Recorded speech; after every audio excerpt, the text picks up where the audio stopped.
الصلاة هي الركن الثاني من أركان الإسلام، وهي عمود الدين، وهذه الصلاة هي الفيصل بين المؤمن والكافر، ولهذا توعد الله سبحانه وتعالى تاركها بالنار، بل توعد الله عز وجل الساهي والمؤخر لها عن وقتها بالوعيد والعذاب الأليم.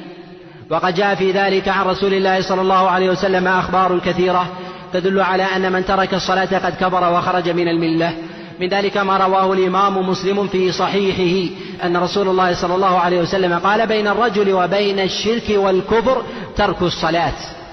وقد جاء أيضا ما قيده جابر بن عبد الله عليه رضوان الله تعالى بترك الصلاة الواحدة، أنه قال: بينه وبين الكفر أن يترك صلاة مكتوبة، قيدها بترك صلاة واحدة.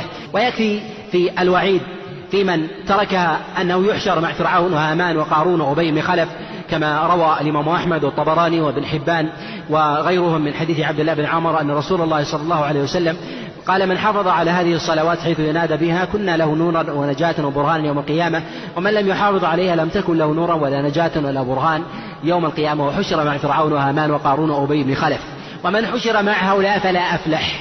ولذلك قد ذهب الصحابة عليهم رضوان الله تعالى بالاتفاق، وذهب التابعون إلى أن من ترك الصلاة سواء كان جاحدا لوجوبها أو كان تاركا لها على الكسل والتهاون أنه كافر خارج من الملة، وهذا محل اتفاق عندهم، والخلاف إنما طرأ بعد ذلك.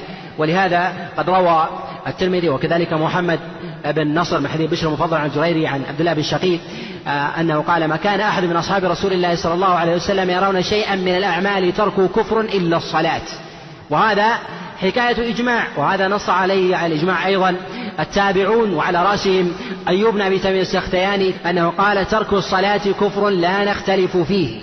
ولهذا الذي عليه إجماع الصحابة، وكما قال الإمام أحمد عليه رحمة الله تعالى: الإجماع إجماع الصحابة ومن بعدهم تبع لهم، أن من ترك الصلاة فقد كفر.